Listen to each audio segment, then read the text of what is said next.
Hello everyone, welcome back to brain builder book. तो कैसे हैं आप सब? उम्मीद करता हूं कि आप सब ठीक होंगे। फ्रेंड्स, आज की ये वीडियो काफ़ी ज़्यादा इंपॉर्टेंट रहने वाली है उन कैंडिडेट्स के लिए, उन एस्पायरेंट्स के लिए, उन जवानों के लिए जो अपकमिंग कम्पिटिटिव एग्जाम के लिए प्रिपरेशन करें। लेकिन स्पेशली अगर हम बात करें, अगर आप टीए आर्मी 2025-26 के लिए तैयारी करें तो ज़रूर आपके लिए आज की ये वीडियो काफ़ी ज़्यादा इंपॉर्टेंट रहने वाली है, क्योंकि आज की इस वीडियो में हम एक ऐसे टॉपिक्स को पढ़ रहे हैं जहां से 101% आपको एक से दो क्वेश्चंस कंफर्म है कि टीआरबी के पेपर में पूछे जाएंगे। अभी तक जितने भी टीआरबी या आर्मी अग्निवीर के पेपर कंडक्ट किए गए हैं, उन सारे के सारे पेपर को एनालिसिस करने के बाद हमने इस लेक्चर को तैयार करा। हमने पिछली बार ही आपसे कहा था कि भाई ये वाला चैप्टर आप अच्छे बढ़िया शानदार तरीके से पढ़ के जाएगा, यहां से एक क्वेश्चन कंफर्म है और जरूर दो क्वेश्चंस पिछली बार भी इस वाले टॉपिक से आपको देखने को मिले थे। ओके, आप लोग इस टॉपिक को अच्छे से पढ़ के जाएगा। आइए वीडियो को स्टार्ट करेंगे, लेकिन इससे पहले कि अगर अभी तक आपने चैनल को सब्सक्राइब और वीडियो को लाइक नहीं करा है, जल्दी से फटाफट से कर लीजिएगा और साथ ही साथ बेल आइकन को भी एक प्यारा से क्लिक जरूर करिएगा। और अगर अभी तक आप लोगों ने भाई टीआरबी के एग्जाम ओरिएंटेड और एक्सपेक्टेड क्वेश्चंस के पीडीएफ परचेज नहीं करे हैं, जल्दी से भाई पीडीएफ लेने के लिए 9596736083 आप इस नंबर पे मैसेज करिएगा। आपको हमारी तरफ से कुछ एग्जाम ओरिएंटेड और एक्सपेक्टेड क्वेश्चंस के पीडीएफ मिल जाएंगे, जिससे पढ़ के आप अच्छे बढ़िया शानदार तरीके से अपने टीआरबी के पेपर को क्रैक कर सकते हैं। तो रिसेंटली बहुत सारे पेपर हुआ, लेकिन स्पेशली अगर हम बात करें 2024-25 वाला जो टीआरबी का पेपर हुआ, उसमें हमारी पीडीएफ से ऑलमोस्ट 75% क्वेश्चंस के आसपास देखने को मिले। आप लोग भी जरूर चेक करा होगा। ओके, तो आप लोग भी पीडीएफ लेने के लिए इस नंबर पर जरूर मैसेज करेगा। और टीआरबी के डेली बेसिस पे फ्री वाले इंपॉर्टेंट क्वेश्चंस के लिए आप हमारे टेलीग्राम चैनल और व्हाट्सएप चैनल को जरूर ज्वाइन करेगा। लिंक दोनों की इसी वीडियो के डिस्क्रिप्शन में डाल दिया। और याद रखिएगा, आज का हमने एक मैराथन फ्री वाला इंपॉर्टेंट क्विज अपने टेलीग्राम चैनल पे रखा हुआ है और टाइम हमने एग्जैक्ट 11 AM का रखा है, यानी ठीक 1 घंटे के बाद आपको हमारे टेलीग्राम चैनल पे टीआरबी के मैराथन क्विज मिल जाएगा फ्री में। आप लोग ज्वाइन कर सकते हैं, इसी वीडियो के डिस्क्रिप्शन में आपको दोनों की लिंक मिल जाएगी, ज्वाइन कर लीजिएगा। बहरहाल क्वेश्चन नंबर 1 की बात करें, SI units of power is, आपसे पूछा गया कि भाई पावर का एसआई यूनिट क्या रहता है। अगर आपको भी करेक्ट आंसर का पता हो तो साथ साथ आप भी कमेंट बॉक्स में करेक्ट आंसर देते रहें। उससे ये होता है कि आपको अपनी प्रिपरेशन का कहीं ना कहीं पे आइडिया जरूर हो जाता है और कमेंट बॉक्स में वीडियो के एंड पे आप लोग अपना अपना टोटल स्कोर भी जरूर देगा। आज की इस वीडियो में से, आज के सेशन में से, आज के इस लेक्चर में से आपने टोटल कितने क्वेश्चंस करेक्ट करे। ओके, क्वेश्चन नंबर 1 में आपसे पूछा गया कि भाई पावर का एसआई यूनिट क्या होता है, यानी पावर को किस चीज से मेजर करा जाता है, पावर को किस चीज से मापा जाता है। मीटर, वाट, कैंडेला और सेकंड नंबर। ये नंबर नहीं है, सेकंड है सिर्फ, ठीक है। तो करेक्ट आंसर यहां पे हो जाएगा option B, that is watt. Okay, power की बात करें ना, पावर को वाट से मेजर करा जाता है। ये पावर कौन सी है भाई? पावर दैट इज जोर नहीं है, जो जोर लगाते हैं आप, वो वाला पावर नहीं है, ये इलेक्ट्रिसिटी वाला पावर है, ठीक है। बहरहाल नेक्स्ट क्वेश्चन की बात करें, लेकिन याद रखिएगा which is equal to 1 joule per second. Power की बात करें, पावर रहता है भाई 1 जूल पर सेकंड के equal. Okay, question number 2, SI unit of length is, अब आपसे लेंथ यानी लंबाई का एसआई यूनिट पूछा गया है। मीटर, किलोग्राम, जूल या केल्विन। तो फटाफट से भाई करेक्ट आंसर देने की कोशिश करेगा। कोशिश करने वालों को कभी हार नहीं होती, आप लोगों ने भी जरूर सुना होगा। ओके, जिन भी कैंडिडेट्स ने मेहनत करी थी वो कैंडिडेट्स अपना फिजिकल क्वालिफाई करके आ गए हैं। अब आप थोड़ी सी मेहनत और कर लीजिएगा, थोड़ी सी कोशिश और करेगा और रिटन एग्जामिनेशन को भी पास करके टीआरबी में भर्ती हो जाएगा, ठीक है। देखिए, आपके साथी ही तो जो पिछली बार टीआरबी की भर्ती जिन्होंने देखी थी और इस बार पासिंग आउट होके आ चुके हैं। ओके, तो बहरहाल क्वेश्चन नंबर 2 की बात करें, option A that is metre. Okay, length की बात करें, यानी मान लीजिए ये लंबाई है, लेंथ है, इसको किस चीज से मेजर कर जाता है, इसका एसआई यूनिट क्या रहेगा, इसको किस चीज से मापा जाता है। तो भाई मीटर से ही, आपके पास अगर मीटर होगा ना, आप कहोगे 1 मीटर हो गया, 2 मीटर, 3 मीटर, है ना। अगर आप सपोज मान लीजिए अपने हाउस की फाउंडेशन करेंगे या हाउस अपना बनाएंगे, उस टाइम भी आप कहोगे कि भाई ये इतना फुट है, इतना फीट है, ठीक है, इतना स्क्वायर फुट है, इस तरह से आप लोग कहते हैं। तो वो जो मापा जाता है, मेजर करा जाता है ना लेंथ, वो मीटर से करा जाता है, आप लोग सभी जानते हैं।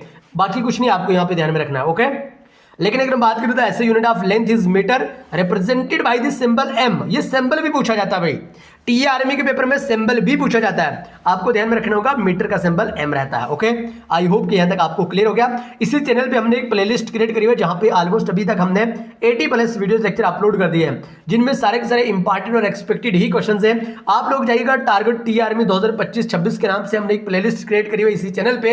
आप लोग जाके फटाफट से उन तमाम वीडियोस लेक्चर को 2x की स्पीड में वॉच करके अपने नॉलेज को बूस्ट करके और एग्जाम में अच्छे खासे मार्क्स लाने के लिए प्रिपेयर हो जाइएगा। ओके, बहरहाल question number 3, mass is the SI unit of, अब आपसे पूछा गया कि भाई मास किस चीज के ऐसे यूनिट को कहा जाता है। मास का ऐसा यूनिट क्या है भाई, जल्दी से बताएगा। किलोग्राम, सेकंड, जूल और एम्पियर। तो करेक्ट आंसर यहां पे हो जाएगा option A, that is kilogram. देखिए मास, ये मास क्या होता है भाई, मास क्या होता है, इसको ये ऐसा यूनिट माना जाता है किलोग्राम, ठीक है। किलोग्राम को मास से मापा जाता है, या आप लोग यूं कह सकते हैं कि भाई मास को किलोग्राम से, इस तरह से आप इसे कंसीडर कर सकते हैं। बहरहाल क्वेश्चन नंबर 3 का option A is correct answer. अगर हम बात करें किलोग्राम की तो उसको केजी से डिनोट करा जाता है, मैक्सिमम हमारी कैंडिडेट्स यहाँ पे जानता ही होगा, और मास का जो ऐसा यूनिट है वो किलोग्राम ही हो जाता है। बहरहाल question number 4 most important question, second is the SI unit of. अब आपसे पूछेगा कि सेकंड किस चीज का ऐसा यूनिट है, टाइम, टेम्परेचर, एंगल या फोर्स। भाई ये सेकंड क्या है, देखिए सेकंड, हमने आपसे टाइम पूछा और आपने कहा कि भाई यानी आपने यूं कहा कि भाई 10:23 और 22 सेकंड हो चुके हैं, तो यही बात है यहाँ पे भी टाइम, यानी ऑप्शन है यहाँ पे करेक्ट आंसर हो जाएगा। सेकंड, ये टाइम वाला सेकंड है। ये मान लीजिए वॉच है ना, ये वॉच है, अभी इस तरह से टाइम चल रहा है, एक जो ऐसे जो सुई मान लीजिए वो आहिस्ता आहिस्ता आहिस्ता आहिस्ता ऐसे चल रही है, यही तो आपका सेकंड कहलाया। दैट मीन्स कि भाई टाइम को सेकंड से मेजर करा जाता है, ठीक है, मापा जाता है, ये आप जरूर ध्यान में रखिएगा। और इसका जो सिंबल है वो सिंपली एस रहता है, यानी एस सेकंड है ना। ये कोई उतना टफ तो नहीं है, डिफिकल्ट तो नहीं है, थोड़ी सी मेहनत करनी है, थोड़ी सी कोशिश करनी है। और जिस तरह से आप लोगों ने अपना ग्राउंड क्वालिफाई करा, जिस तरह से आप लोगों ने अपना रेस रनिंग क्वालिफाई करा, सेम इसी तरह से आप अपना रिटन एग्जामिनेशन को फाड़ के रख दोगे, और उसके बाद आप टी आर्मी के एक जवान बन जाओगे, टी आर्मी में आप लोग भर्ती कर पाओगे, ठीक है। बहरहाल क्वेश्चन नंबर 5 की बात करें, ऐसा यूनिट ऑफ टेम्परेचर इज, आपसे टेम्परेचर का ऐसा यूनिट पूछा गया भाई, जल्दी से बताइएगा टेम्परेचर को किस चीज से मेजर करा जाता है। ये नहीं कहते कि भाई इतना टेम्परेचर है, आज इतना डिग्री टेम्परेचर है, इतना डिग्री टेम्परेचर है। आप लोग यूं कहोगे कि भाई मान लीजिए उत्तर प्रदेश यूपी के अंदर इतना टेम्परेचर है, आप लोग कहोगे कि भाई जम्मू और कश्मीर के अंदर आज सर्दी की वजह से इतना टेम्परेचर हो चुका है। उस टेम्परेचर को मापने के लिए, मेजर करने के लिए हम किस आला का, किस इंस्ट्रूमेंट का यूज करते हैं कि हमें पता चलता है कि फला लोकेशन पे इतना टेम्परेचर चल रहा है। क्या केल्विन से, किलोग्राम से, कैंडेला से या रेडियन से। तो करेक्ट आंसर यहां पे हो जाएगा option A, that is kelvin. तो जो टेम्परेचर का ऐसा यूनिट रहता है टेम्परेचर का, वो केल्विन ही रहता है, ठीक है। नेक्स्ट क्वेश्चन की बात करें, और केल्विन का जो सिंबल है वो सिंपली के हो जाता है, ठीक है। ये कोई इतना डिफिकल्ट तो नहीं है, लेकिन आपको थोड़ा सा ध्यान रखना ही होगा। क्वेश्चन नंबर 6, ऐसा unit of electric current is. अब आपसे पूछा गया कि भाई इलेक्ट्रिक करंट का ऐसा यूनिट क्या है। फटाफट से भाई करेक्ट आंसर देने की कोशिश करेगा, केल्विन, एम्पियर, मीटर या ओम। तो करेक्ट आंसर यहां पे हो जाएगा option B, that is ampere. याद रखिएगा इलेक्ट्रिक करंट रहता है ना जो, उसको एम्पियर से मेजर करा जाता है। और अगर हम बात करें यहाँ पे ए से, इसका जो सिंबल है एम्पियर का वो ए हो जाता है, ठीक है, ए से इसको डिनोट करा जाता है। नेक्स्ट क्वेश्चन की बात करें, question number 7 most important and expected question. और अगर अभी तक आप लोगों ने भाई टी आर्मी के इंपॉर्टेंट और एक्सपेक्टेड क्वेश्चंस के पीडीएफ परचेज नहीं करे हैं, इस नंबर पर जरूर मैसेज कर लीजिएगा। उसके बाद आपको हमारी तरफ से कुछ एग्जाम ओरिएंटेड और एक्सपेक्टेड क्वेश्चंस के पीडीएफ मिल जाएंगे, जिनको आप पढ़ के अच्छे बढ़िया शानदार तरीके से अपने टी आर्मी के पेपर को क्रैक कर सकते हैं। और याद रखिएगा घबराने की कोई भी बात नहीं, इसके लिए हमने कोई ढेर चार्ज नहीं रखा है, एक छोटा सा मिनिमम सा प्राइस रखा हुआ है, जिसको पे करने के बाद हर एक पूरा से पूरा एस्पिरेंट पीडीएफ लेके लाभ उठा सकते हैं। बहरहाल नेक्स्ट क्वेश्चन की बात करें, क्वेश्चन नंबर 7, ऐसा यूनिट ऑफ फोर्सेस। अब आपसे फोर्स का ऐसा यूनिट पूछा गया है, न्यूटन, क्यूबिक मीटर, वाट या लक्स। तो करेक्ट आंसर भाई यहाँ पे हो जाएगा option A, that is Newton. Okay, तो ध्यान में रखिएगा, आप लोगों ने सुना होगा Newton first law of motion, Newton second law, Newton third law. तो जो ये न्यूटन के लॉ है ना, ये भी आपको अच्छे से पढ़ने होंगे, टी आर्मी के पेपर में यहाँ से भी क्वेश्चन देखने को मिलता है। बहरहाल न्यूटन की बात करें तो इसका सिंबल एन हो जाता है, इसको एन से डिनोट करा जाता है। Okay, question number 8, speed is the SI unit of. अब स्पीड, हम आपसे कहेंगे कि आपको अगर टी आर्मी की रनिंग पास करनी है तो आपको बड़े स्पीड से दौड़ना होगा, है ना। तो उस स्पीड को किस चीज से मेजर करा जाता है, उस स्पीड को कैसे मापा जाता है, क्यूबिक मीटर से, मीटर पर सेकंड से, वाट से या नन ऑफ दिस। तो करेक्ट आंसर भाई यहाँ पे हो जाएगा option B, that is metre per second is the SI unit of speed. Okay, sorry, speed is the SI unit of metre per second. बहरहाल नेक्स्ट क्वेश्चन की बात करें, लेकिन स्पीड का एस से डिनोट करा जाता है, ऐसा यूनिट ऑफ फ्रीक्वेंसी। अब आपसे फ्रीक्वेंसी का ऐसा यूनिट पूछा गया, फ्रीक्वेंसी का हर्ट्ज, ओम्स, लक्स या न्यूटन। तो करेक्ट आंसर भी यहाँ पे हो जाएगा option A, that is hertz. Okay, hertz की बात करें, हर्ट्ज फ्रीक्वेंसी का ऐसा यूनिट हो जाता है। और अगर हम बात करें यहाँ पे this as the SI unit of frequency is hertz, 1 hertz is the same as 1 cycle per second. Okay, ये भी आपको याद करना होगा। Question number 10, SI unit of work and energy is. अब आपसे वर्क और एनर्जी का एसआई यूनिट पूछा गया है, एम्पियर, जूल, कैंडेला या नन ऑफ दिस। तो भाई दिन रात करके मेहनत कर लीजिएगा, उसके बाद इंशाल्लाह आपका फ्यूचर बेहतर हो जाएगा। आपका जज्बा अगर देश के लिए है वो भी बरकरार रहेगा और आपकी फैमिली कंडीशन भी अच्छी हो जाएगी। लेकिन आपको थोड़ी सी मेहनत जरूर करनी होगी, थोड़ा सा आपको बैठना पड़ेगा, पढ़ना पड़ेगा, मेहनत करनी पड़ेगी, देन उसके बाद सफलता आपके कदम चूमेगी। ठीक है, बहरहाल क्वेश्चन नंबर 10 की बात करें, ऑप्शन बी यहाँ पे करेक्ट आंसर हो जाएगा। एनर्जी का एसआई यूनिट जूल हो जाता है। ओके, जिसको जे से डिनोट करा जाता है। Question number 11, SI unit of intensity of flame. Most important question, और पिछली बार यही क्वेश्चन तो पूछा था, एक ये वाला क्वेश्चन और एसआई यूनिट ऑफ रेजिस्टेंस पूछा था। ठीक है, ये 2 क्वेश्चन पिछली बार टीआरबी के पेपर में पूछे जा चुके हैं। तो इंटेंसिटी ऑफ फ्लेम का एसआई यूनिट क्या है, रेडियन, कैंडेला, केल्विन या ओम। तो करेक्ट आंसर भी यहाँ पे हो जाएगा option B, that is candela is correct answer.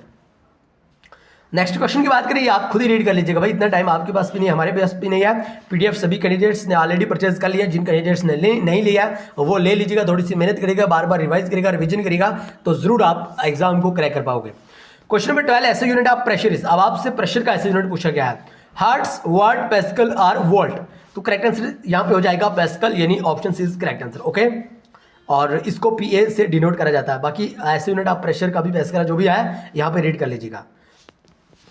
Question number 13, SI unit of electric resistance is. अब आपसे इलेक्ट्रिक रेजिस्टेंस का एसआई यूनिट पूछा गया है, वोल्ट, ओम, वोल्ट या नन ऑफ दिस।